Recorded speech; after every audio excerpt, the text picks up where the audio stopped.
Hello everyone, very good afternoon. कैसे हो सभी? होप सभी बढ़िया होंगे। So first of all, my name is Rajesh Sharma. I am from Rajasthan Bikaner. और आज आप लोगों का होस्ट और आपका दोस्त आज बहुत ही ग्रेट टॉपिक लेके आया हूँ आपके लिए, जिसका नाम है ऑब्जेक्शन हैंडलिंग इन इनविटेशन। देखो, हमने ऑब्जेक्शन हैंडलिंग सीरीज स्टार्ट की है, जिसमें मैंने इससे पहले वीडियो में बताया था कि ऑब्जेक्शन क्या होते हैं, कैसे होते हैं और क्यों ऑब्जेक्शन को फेस करना चाहिए, क्यों ऑब्जेक्शन को हैंडल करना चाहिए, क्यों टैकल करना चाहिए। और अगर ऑब्जेक्शन आते हैं तो वो आपके लिए नेटवर्क मार्केटिंग में या डिजिटल मार्केटिंग में वरदान क्यों होते हैं। ओके। तो आपको ऑब्जेक्शन हैंडलिंग के बारे में थोड़ा कुछ मैंने इससे पहले वीडियो में बताया गया है। अगर आपने नहीं देखा तो इससे पहले की वीडियो जाके देख लीजिए, जहाँ पे मैंने ऑब्जेक्शन हैंडलिंग के बारे में बताया है। तभी इस वीडियो में आना, नहीं तो अदरवाइज आपको कोई चीज़ समझ में नहीं आएगी। तो हमने तीन चीज़ें डिसाइड की थी। हम तीनों चीज़ों के ऑब्जेक्शन के बारे में बात करेंगे step by step. Objection handling in invitation, objection handling in follow up and objection handling in closing. देखो, तीनों के स्टेप बाय स्टेप अगर हम सीखेंगे तो ही हमें समझ में आएगा, अदरवाइज हमें समझने में थोड़ा मुश्किल हो जाएगा। तो आज हम बात करेंगे इनविटेशन में होने वाले ऑब्जेक्शंस के बारे में, कि हमें इनविटेशन करते समय कौन कौन से ऑब्जेक्शंस आते हैं जिनको हमें आंसर करना चाहिए। गिने चुने 3 से 4 ऑब्जेक्शन होते हैं जो हमें इनविटेशन करते समय आते हैं, और हमें इनको बस आंसर इट करना है, इनको हैंडल करना है। अगर आपने इनको टैकल करना सीख लिया, समझ लो आप इनविटेशन में पास हो। और अगर आप इनविटेशन में पास हो गए, इनवाइट करने में पास हो गए, तो समझ लो आपका पर्सन फॉलोअप में जाने के लिए रेडी है। और फिर अगर फॉलोअप के ऑब्जेक्शन में हैंडल कर लिया तो समझ लो क्लोजिंग में जाने के लिए रेडी है। और क्लोजिंग के ऑब्जेक्शन को हैंडल कर लिया तो समझ लो आपके साथ ज्वाइनिंग करने के लिए रेडी है, आपके साथ काम करने के लिए रेडी है। ओके।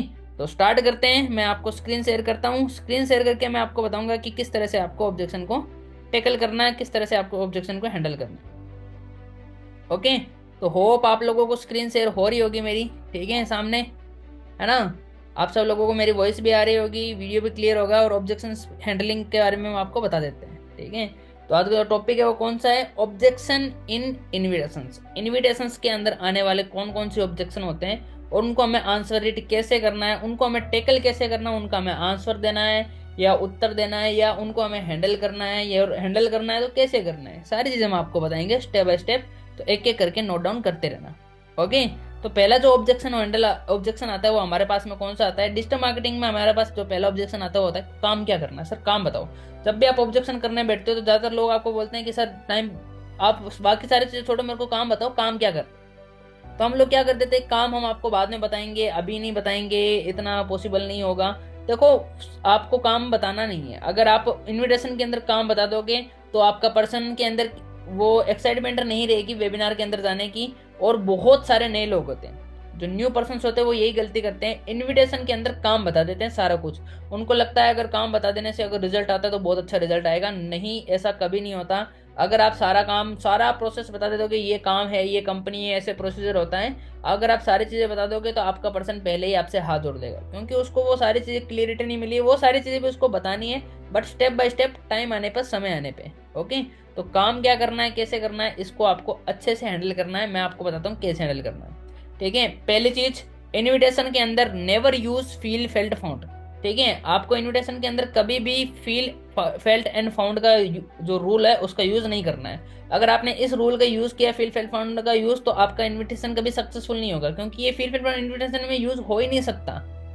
हो ही नहीं सकता मेरे भाई, इनवाइट करते टाइम ये चीजें यूज हो ही नहीं सकती। तो आपको ये चीज यूज नहीं करना है जो मैंने, अगर आप नहीं पता फील फेल्ट फाउंड क्या होता है तो इससे पहले वाले वीडियो जाके देखो, उसमें आपको पता चल जाएगा कि फील फेल्ट फाउंड क्या है। इसे पार्ट 1 था, ये पार्ट 2 है। ओके। तो अगर आप पार्ट 2 में आए हो, सीधे पुष्पा 2 देखोगे, पुष्पा 1 देखी नहीं, समझ में नहीं आएगा। बाहुबली 2 देख रहे हो, बाहुबली 1 देखी नहीं तो समझ में नहीं आएगा। ऑब्जेक्शन एंडिंग पार्ट 2 देख रहे हो, पार्ट 1 नहीं देखा, समझ में नहीं आएगा। तो पहले जाके वो वीडियो देखो, उसके बाद में ये वीडियो के अंदर आना। ओके। तो काम क्या करना है इसके लिए, मैं देखो मैं कैसे हैंडल करता हूँ, मैं कैसे टैकल करता हूँ। हमेशा कभी भी अपने, पहली चीज, आपको काम के बारे में नहीं बताना सारा कुछ। पहले दिन इनविटेशन के अंदर कभी आपको प्रेजेंटेशन नहीं देनी। ज्यादातर लोग बोलते थे हमारा कंपनी है, हमारा काम ये है, हमारा काम ये है, हम ऐसे करते हैं, हम ऐसे करते हैं, और सब कुछ बता देते हैं, फिर रोते हैं कि हमारा काम नहीं चलता। ये काम नहीं बताना है। और दूसरी चीज, ठीक है, इनविटेशन के अंदर आपको कभी भी सवालों का जवाब नहीं देना है। आपको हमेशा सवाल के बदले सवाल पूछना है, ठीक है। तुम हमें ईंट मारोगे, हम तुम्हें पत्थर मारेंगे, ठीक है। ईंट का जवाब पत्थर से, ठीक है, ईंट का जवाब पत्थर से देना आपको। तो मतलब आपको सवाल का जवाब सवाल से ही देना है। तो मेरे से कोई पर्सन ने पूछा काम क्या करना है, तो मैंने उनको एक चीज पूछूंगा, तो जैसे मान लो हमारे जो पर्सन है उनका नाम क्या है, सोनम है। तो सोनम मेरे को एक बात बताइए, आपको कौन सा काम आता है? ठीक है, आपने मेरे को पूछा काम क्या है, आपको आता क्या काम है, कौन सा काम आपको आता है ऑनलाइन के अंदर, टेक्निकल के अंदर, कोई भी टेक्निकल वर्क जो आपको आता होगा, कौन सा काम है जो आपको आता है? तो सोनल क्या बोलेगी, नहीं नहीं मेरे को तो कुछ आता नहीं है। ठीक है, और ना ही मैंने कभी टेक्निकल काम किया है। देखो हमेशा अपने पर्सन को सवाल पूछ दिया आपने, जो उसने सवाल पूछा वही सवाल उसको वापस रिपीट करके पूछ लो। उन्होंने पूछा काम क्या करना है हमें यहाँ पे, आप सिंपल सा पूछो आपको काम आता क्या है, कौन सा काम आता है, आपने इससे पहले कोई काम किया है, टेक्निकल वर्क किया है, आपको कोई टेक्निकल वर्क आता है, कौन सा टेक्निकल वर्क आपको आता है, इंटरनेट से करने वाला काम आपको आता है? तो सोनम जी क्या बोलेगी, हमको कुछ नहीं आता। तो उनको बोलना कि सोनम जी अगर मैं आपको 10 मिनट के 5 मिनट के अंदर सारा बता भी दूं ना काम, तो भी आपको समझ में नहीं आएगा। क्यों? क्योंकि आपने इससे पहले कोई काम किया नहीं है, टेक्निकल वर्क किया नहीं है, और ये मैं आपको 5 मिनट में समझाऊंगा तो आपको समझ में नहीं आएगा। सेम उसी तरह से अगर आप अपने दादा दादी जी को 5 मिनट के अंदर इंस्टाग्राम चलाना सिखा दोगे, तो क्या लगता है वो सीख जाएंगे? क्या उनको आ जाएगा? क्या लगता है सोनम जी, आ जाएगा? वो सीख जाएंगे? आप वो बोलते हैं हमें बस बता दो 5 मिनट के अंदर तो सीख जाएंगे, तो सोनम जी बोलेंगे नहीं नहीं वो नहीं सीख पाएंगे। तो सेम ये चीज है कि अगर मैं आपको बताऊंगा भी ना, तो भी आपको समझ में नहीं आएगा, और ना ही मैं 5 मिनट के अंदर ये सारी चीजें समझा पाऊंगा। पहला पॉइंट ये डालना है, अगर कोई पूछे तो ना ही मैं आपको ये चीज समझा पाऊंगा, पहला पॉइंट ये डालना है। दूसरा पॉइंट डालना है एप्रिसिएशन का। ठीक है, हमेशा अपने पर्सपेक्ट को अप्रिशिएट करो। कभी भी अरे भाई काम, जो अगर हमको हम पूछता है कि काम क्या है, तो हम बोलते हैं काम है, वेबिनार में आके देख लेना भाई, हम यहाँ पे कॉल के ऊपर नहीं बता सकते सारा काम। गुस्सा कभी मत करना, ऑब्जेक्शन के अंदर शांत रहो, इसका यूज करो, बढ़िया बुद्धि का यूज करो। तो आपको क्या करना है, यूज करना है। पहली चीज क्या करना है, ये चीज बताना जो मैंने बताया कि तो सोनम जी आपने पहले कोई काम किया नहीं है, तो मैं आपको बताऊंगा तो आपको समझ में नहीं आएगा। सेम उसी तरह से अगर आप अपने दादा दादी जी को 5 मिनट में इंस्टाग्राम चलाना, फेसबुक चलाना सिखा दोगे, और वो सीख जाएंगे? नहीं सीख पाएंगे। आपको सिखाना तो आता है, बट क्या वो सीख जाएंगे? नहीं सीखेंगे। सेम उसी तरह मेरे को सिखाना तो आता है, बट मैं 5 मिनट में आपको सिखाऊंगा, ठीक है, तो ना तो मैं आपको सिखा पाऊंगा 5 मिनट के अंदर सारी चीजें, जैसे आप अपने दादा दादी जी को 5 मिनट के अंदर इंस्टाग्राम नहीं बता सकते सारा, वैसे मैं आपको सारी चीजें नहीं बता पाऊंगा। ठीक है, और अगर बता भी दिया थोड़ा बहुत, तो आपको समझ में नहीं आएगा। ठीक है सोनम जी। तो सोनम जी देखिए, आप एक समझदार स्टूडेंट हो, या आप एक समझदार हाउसवाइफ हो, या आप एक समझदार पर्सन हो, अप्रिशिएट करना इधर, समझदार पर्सन हो। और आप ये भी समझते हो कि इतने सारे लोग, अब हमारे पास में बहुत सारे लोग आते हैं सोनम जी, ठीक है, अब सब लोगों को अगर एक एक करके कॉल पे मैं आपको 5 मिनट मिनट में काम बताऊंगा, तो इतने सारे लोगों को काम बताना पॉसिबल नहीं है, और समझाना 5 मिनट के अंदर आपको भी काम समझाना पॉसिबल नहीं है। ये सोनम जी आपको भी, आप भी इस चीज़ को समझते होंगे। तो सोनम जी बोले हाँ सर समझ गए, मैं 5 मिनट में समझाना बहुत ज़्यादा मुश्किल है। तो सोनम जी इसके लिए क्या होगा, समझने के लिए ही, सिखाने के लिए हम क्या करते हैं, आप लोगों का वर्कशॉप लगाते हैं 4 डेज का, जिसके अंदर आपको स्टेप बाय स्टेप हम सिखाते हैं कि किस तरह से आपको काम करना है, किस तरह से आपकी इनकम आएगी, किस तरह से आपकी वेल्थ बढ़ेगी, किस तरह से आपको आगे वर्किंग करना है। तो उन 4 दिनों के प्रोसेस होएगा ना हमारा, उसमें आपको स्टेप बाय स्टेप हम आपको सिखाएंगे कि हमारा 4 दिन का प्रोसीजर होगा, उसमें आपको प्रॉपर वे से वेबिनार्स लेके सिखाएंगे, जो हमारी ट्रेनिंग्स होगी उसके अंदर हम आपको प्रॉपर वे से सिखाएंगे कि क्या करना है, कैसे करना है, स्टेप बाय स्टेप आपको सिखाएंगे।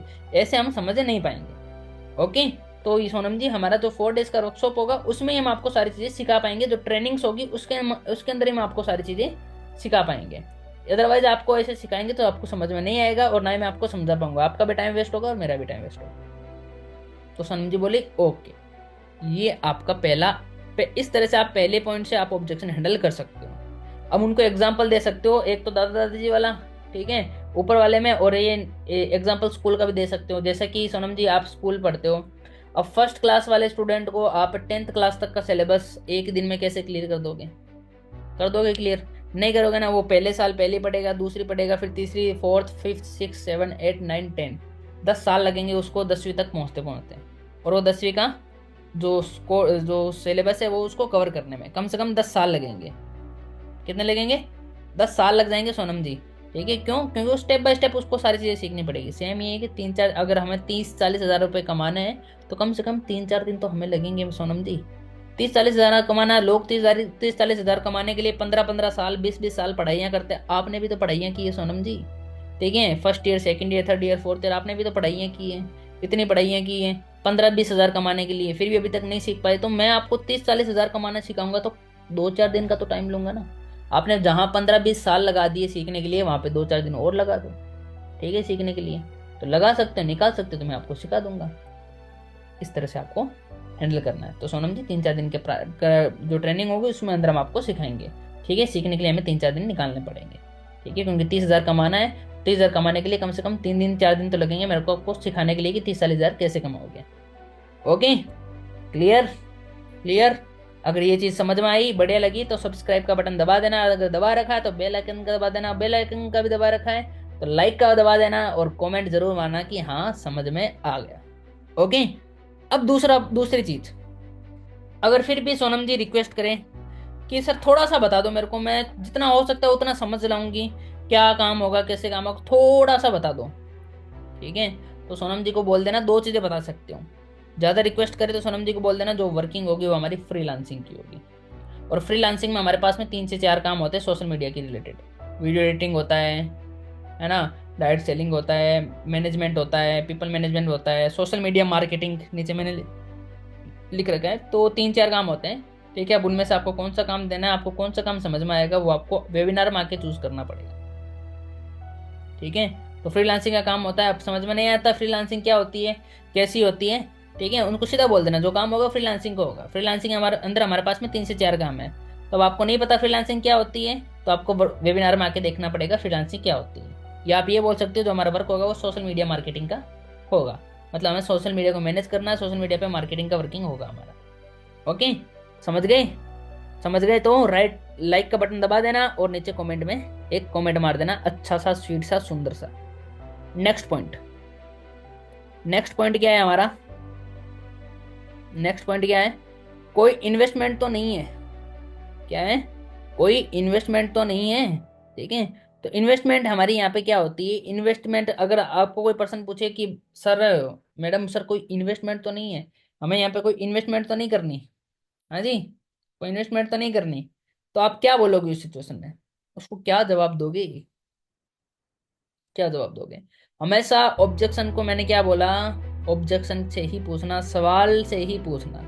ओके, और एग्जाम्पल जरूर देना, क्योंकि जब तक आप एग्जाम्पल नहीं दोगे तब तक आपका पर्सन का जो भी ऑब्जेक्शन है वो कभी भी सोल्व नहीं हो पाएगा। तो इन्वेस्टमेंट क्या है ये भी आपको उसको, क्या होती है ये भी आपको उसको पूछना है। ओके, ओके, इन्वेस्टमेंट क्या होती है ये भी आपको पूछना है। तो इन्वेस्टमेंट का क्या होता है, जब भी आपको कोई बंदा पूछे कि इन्वेस्टमेंट क्या होती है, तो अब आपको अपने पर्सन को पूछना है कि चलो ठीक है इन्वेस्टमेंट, अब मेरे को ये बताओ इन्वेस्टमेंट होती क्या है। सामने वाले से पूछो कि सर क्या होती है इन्वेस्टमेंट, किस तरह की होती है इन्वेस्टमेंट, क्या इन्वेस्टमेंट, आप क्या, आपने ये चीज़ क्यों क्यों सोच के बोली कि यहाँ पर कोई इन्वेस्टमेंट तो नहीं होने वाला है। सर या सोनम जी जो भी है, आप उनसे नाम नाम बोल के पूछना कि आपको ऐसा क्यों लगा कि यहाँ पे कोई इन्वेस्टमेंट होती है और क्या होती है इन्वेस्टमेंट होती है। तो वो बोलेंगे पैसा लगाना पड़ता है वगैरह, तो उनको बोलना देखो सोनम जी, पहले जी इन्वेस्टमेंट का मतलब क्या होता है? इन्वेस्टमेंट का मतलब होता है आपको पैसा लगाना पड़ता है किसी ऐसी जगह पे जिसमें वो आपको फ्यूचर में आके रिटर्न दे, और उसके बदले आपको ना तो कोई प्रोडक्ट और ना कोई सर्विस मिले। उसे हम बोलते हैं इन्वेस्टमेंट, उसे हम बोलते हैं इन्वेस्टमेंट करना। बट यहाँ पर कोई इन्वेस्टमेंट नहीं करनी पड़ती है, क्योंकि हमारा जो वर्क होता है वो स्किल के बेसिस पे होता है।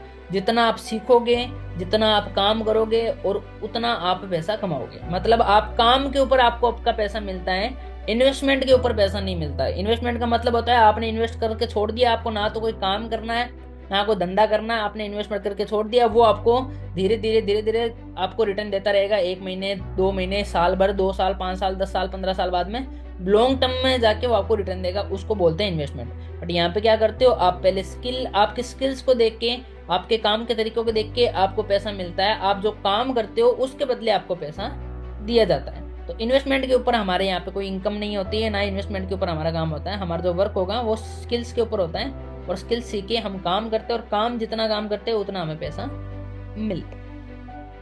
ओके, अब एग्जाम्पल देके बताता हूँ। अगर मान लो आपने ऐसा चीज बोला इन्वेस्टमेंट तो नहीं है, तो मैं आपको एक एग्जाम्पल देता हूँ। एक बात बताओ सोनम जी, अगर इन्वेस्टमेंट होती भी है कोई काम में, तो हमें क्यों करनी चाहिए और क्यों नहीं करनी चाहिए, इसका भी आपको जवाब दे देता हूँ। सोनम जी एक बात बताओ, मान लो नीचे मैंने लिख रखा है एमबीए का एग्जाम्पल। तो सोनम जी मान लो, सोनम जी को मैंने पूछा आप क्या पढ़ाई करते हो, तो सोनम जी ने बोला मान लो एमबीए की मैं स्टडी करती हूँ। तो मैंने सोनम जी को पूछा कि सोनम जी मेरे को एक बात बताओ, आप एमबीए की पढ़ाई करते हो, ठीक है, अगर मैं बोलूँ ठीक है, अगर आप एमबीए की पढ़ाई करते हो, एमबीए की पढ़ाई नहीं करते हो, आगे जाके करोगे, आपको एमबीए का एग्जांपल दे देना है। सोनम जी मान लो आप एमबीए करते हो, ठीक है, और मैं आपको बोलूं कि आपको 50,000 रुपये लगाने पड़ेंगे एमबीए करने में। अगर आप 50,000 रुपये, या आपने 2 लाख रुपए या 3 लाख रुपए, मान लो मैंने आपको बोल दिया आपको 2 लाख रुपए लगाने एमबीए करने में। कितने लाख रुपए? 2 लाख रुपए लगाने एमबीए करने में, और जैसे ही आपकी एमबीए खत्म होगी आपको 50,000 की नौकरी मिल जाएगी। तो क्या लगता है सोनम जी, आप एमबीए करोगे? अगर मैं आपको बोलूं कि आपको 2 लाख रुपए लगेंगे एमबीए की फीस, और 2 साल बाद में आपकी एमबीए कंप्लीट हो जाएगी, और एमबीए कंप्लीट होते ही मैं आपको 50,000 की नौकरी दूंगा लाइफ टाइम के लिए, तो सोनम जी क्या लगता है, आप एमबीए करोगे? तो सोनम जी क्या बोलेगी, हाँ मैं एमबीए करूंगी, क्योंकि 2 लाख रुपए लगा के अगर मेरे को लाइफ टाइम तक फिर नौकरी मिल रही है 50,000 की, तो मैं क्यों नहीं करूंगी, है ना? क्यों नहीं करोगे? सेम थिंग हमारे भी यहीं पे है। अगर सोनम जी आपको यहाँ पे अभी कुछ मिल रहा है, अभी आपको यहाँ पे कुछ मिल रहा है, सोनम जी बोले कि नहीं यहाँ पे मेरे को कुछ नहीं मिल रहा, तो इन्वेस्टमेंट करना ही क्यों है? इन्वेस्टमेंट करना ही क्यों है? बट अगर आपको यहाँ पे मिलता है तो पैसा लगाने में हर्ज क्या है? ठीक है, जैसे कि आपको नौकरी के अंदर आपको 50,000 रुपये मिल रहे हैं, 2 लाख रुपए लगाने में हर्ज क्या है? सेम एक अगर आपको यहाँ पे कुछ मिल रहा है, गारंटी है मिलने की, ठीक है, गारंटी नहीं है तो पैसा लगाना ही क्यों है? आशा तो नहीं आपसे कोई छीन के जाएगा। अगर इन्वेस्टमेंट का बोलेगा तो आप लगाना ही मत, करना ही मत इन्वेस्टमेंट। अगर आपको यहाँ पे कोई बोले इन्वेस्टमेंट का तो करना ही मत। बट अगर यहाँ पे गारंटी है कि आपका पैसा, आपके पास में पैसा आएगा, आप पैसा कमाओगे, तो लगाने में हर्ज क्या है? ठीक है, तो आप ये आपको एग्जाम्पल उनको दे सकते हो एमबीए वाला, कि अगर आप एमबीए करने के बाद में 50,000 रुपये कमाओगे तो 2 लाख रुपए लगाने में हर्ज क्या है? सेम इसी तरीके से अगर आप काम स्टार्ट करने के बाद में पैसा कमाओगे तो इन्वेस्टमेंट करने में कोई हर्ज नहीं है। बट अगर पैसा आएगा ही नहीं तो इन्वेस्टमेंट करना ही नहीं है। ओके, अगर पैसा आएगा ही नहीं तो इन्वेस्टमेंट करना ही नहीं है। समझ में आ गया? तो इन्वेस्टमेंट वगैरह कुछ नहीं होता है। बाकी एग्जाम्पल मैंने आपको दे दिया, अगर आपको कोई काम करते हो और उसमें आपके पास में पैसा आता है तो पैसा लगाने में कोई हर्ज नहीं है, और अगर पैसा आएगा ही नहीं तो पैसा लगाना ही क्यों है? ओके, ओके सोनम जी, होप आपको समझ में आया होगा ये चीज। तो ये आप उनको आंसर दे सकते हो। नेक्स्ट क्वेश्चन, नेटवर्क मार्केटिंग तो नहीं है। क्या है? नेटवर्क मार्केटिंग तो नहीं है। अब ये क्या होता है, ये बहुत बार पूछने वाला सवाल होता है। अब आपको इसका बड़ा सुंदर आंसर देना, बड़ा सुंदर आंसर होता है। पहले आप सवाल पूछ सकते हो, 2-3 तरीके से बता रहा हूँ। पहले आप सवाल पूछ सकते हो, क्या होती है नेटवर्क मार्केटिंग? आप बताओगे, ज्यादातर लोग यही पूछते होंगे क्या होती है नेटवर्क मार्केटिंग, तो बोलेगा वही बंदे जोड़ने वाला काम जिसमें घर घर जाके सामान बेचना होता है। अच्छा, घर घर जाके सामान बेचना होएगा, ठीक है, बंदे जोड़ने पड़ते हैं, कस्टमर बनाने पड़ते हैं, नेटवर्क बनाना पड़ता है, और पैसा कमाना पड़ता है। चलो भाई कोई बात नहीं, आपने ऐसा बोला नेटवर्क मार्केटिंग, आपने कभी नेटवर्क मार्केटिंग की है? ये क्वेश्चन भी पूछ लेना, आपने कभी नेटवर्क मार्केटिंग की है? नहीं की है, मैंने बस सुना है। ओके, तो पहली चीज, हम यहाँ पे सोशल मीडिया मार्केटिंग करते हैं, नेटवर्क मार्केटिंग नहीं करते, ना ही हम कोई पिरामिड बनाते हैं। पहली चीज, हम यहाँ पे सोशल मीडिया का काम करते हैं, सोशल मीडिया से काम वर्क करते हैं, सोशल मीडिया मार्केटिंग का काम करते हैं, सोशल मीडिया मैनेजमेंट का बोल सकते हो। यहाँ पे मार्केटिंग की जगह आप यहाँ पे है ना ये लगा लो, मार्केटिंग बहुत ज्यादा अब यूज होने लगा है, तो आप यहाँ पे सोशल मीडिया मैनेजमेंट का यूज कर सकते हो। जो हमारा वर्किंग होगा वो किसका होगा? सोशल मीडिया मैनेजमेंट का हमारा वर्क होता है। जो हमारा वर्क होगा वो कौन सा होगा? सोशल मीडिया मैनेजमेंट का वर्क होता है। हम यहाँ पे कोई पिरामिड नहीं बनाते हैं। अब दूसरी चीज, अगर नेटवर्क मार्केटिंग होगी तो हमें घर से बाहर निकलना पड़ेगा, पहली चीज। दूसरी चीज, हमें यहाँ पे सामान बेचना पड़ेगा लोगों के पास में जा जाके, घर घर जा जाके। तीसरी चीज, हमें जगह जगह पे घूमना होगा और अपने नेटवर्क बनाने पड़ेंगे, और लोगों को मेरे साथ में रखना पड़ेगा, 10-15-20 जितने लोगों को बनाऊंगा मैं। अब मेरे को बताओ, मैं कहाँ पे बैठा हूँ अभी? घर में बैठा हूँ। आप कहाँ पे बैठे हो? घर में बैठे हो। अगर आप घर से बाहर ही नहीं निकल रहे तो कौन सा नेटवर्क मार्केटिंग कर रहे हो? नेटवर्क मार्केटिंग के अंदर हमें घर से बाहर निकलना पड़ रहा है, और हम कहाँ पे बैठे हैं? घर के अंदर बैठ के काम कर रहे हैं। नेटवर्क मार्केटिंग के अंदर हमें प्रोडक्ट बेचना पड़ता है, सामान बेचने पड़ते हैं। मैंने आपको कौन सा सामान बेचा है, या आपने मेरे पास में कौन सा सामान देखा है, कौन सा प्रोडक्ट देखा है? पहली चीज, ना तो मैं बेचने के लिए आपके घर पे आया, ना आप खरीदने के लिए मेरे घर पे आए, ना मैं आपको जोड़ने के लिए बाहर निकला, ठीक है, ना आप जुड़ने के लिए मेरे पास में आए, आप खुद चला के मेरे पास में आए हो। ठीक है, तो हमारा काम वो नेटवर्क मार्केटिंग का नहीं है। नेटवर्क मार्केटिंग में घर घर जाना पड़ता है, बाहर निकलना पड़ता है, पर हम घर पे बैठ के काम कर रहे हैं। कहाँ पे बैठ के काम कर रहे हैं? हम घर के अंदर बैठ के काम कर रहे हैं, हम घर के भीतर बैठ के काम कर रहे हैं, और हम कोई प्रोडक्ट सेलिंग नहीं कर रहे हैं। ठीक है। और हम कोई यहाँ पे बेचने वाला भी काम नहीं कर रहे हैं, क्योंकि मैं घर पे अंदर बैठा हूँ, ना मैं मार्केट में घूम रहा हूँ, ना मैं मार्केट में जा रहा हूँ, और घर पे बैठे बैठे आराम से अपना काम कर रहा हूँ। नेटवर्क मार्केटिंग में बाहर निकलना पड़ता है। आप यहाँ पे घर पे ओके। तो होप आपको समझ में आया होगा कि क्या काम करना है, कैसे काम करना है। तो ये तीनों ऑब्जेक्शन आपके क्लियर किए हुए होंगे। तो लास्ट में ये बोलूंगा, ऑब्जेक्शन हैंडलिंग का हमारा पार्ट 1 कंप्लीट हुआ, जिसमें मैंने आपको ये इनविटेशन के अंदर क्या क्या ऑब्जेक्शन आते हैं बारे में बता दिया है। बाकी अगर कोई ऑब्जेक्शन आ रहा है तो मेरे को चैट बॉक्स में टाइप कर दो। ओके। और अगर आप ये चीज पहली बार देख रहे हो, अगर आप डिजिटल मार्केटिंग करना चाहते हो या सोशल मीडिया मार्केटिंग करना चाहते हो, ठीक है, तो आप इस वीडियो के नीचे मैंने अपने कॉन्टेक्ट नंबर भी दे रखे हैं, आप मेरे को कॉन्टेक्ट भी कर सकते हो। एंड मैं आपको, अगर आप ऑलरेडी वर्क कर रहे हो, फॉरएवर के अंदर वर्क कर रहे हो, या किसी डिजिटल मार्केटिंग के अंदर वर्क कर रहे हो, ठीक है, तो मैं नीचे ग्रुप एक लिंक डाल दूंगा, मतलब एक वीडियो की लिंक डाल दूंगा डिजिटल मार्केटिंग की, जिसमें आप अपने पर्सन को समझा सकते हो कि काम क्या करना है, किस तरह से करना है। अगर आपको समझाना है कि अपने पर्सन को काम क्या करना है, तो उसकी वीडियो की भी लिंक मैं आपको डाल दूंगा। वीडियो की भी लिंक आपको डाल दूंगा, ठीक है, जिसमें मैंने आपको बता रखा है काम क्या करना। 2-3 वीडियो भी डाल दूंगा, आप उन वीडियो को भी देखना, कवर करना, और उसमें आपको बहुत सारी चीजें क्लियर हो जाएगी। बाकी होप आपको ये चीज समझ में आया होगी कि क्या काम करना है, कैसे काम करना है, इन्वेस्टमेंट तो नहीं है, आपके सारे ऑब्जेक्शन क्लियर हुए होंगे। और जाओ और शेयर करो अपने उस प्रोस्पेक्ट को, या अपने उस डिजिटल मार्केटर को, या अपने उस एएस को, जिसको ऑब्जेक्शन के अंदर प्रॉब्लम आती है, ऑब्जेक्शन हैंडल करने में प्रॉब्लम आती है। ओके। बाकी ऑल द वेरी बेस्ट।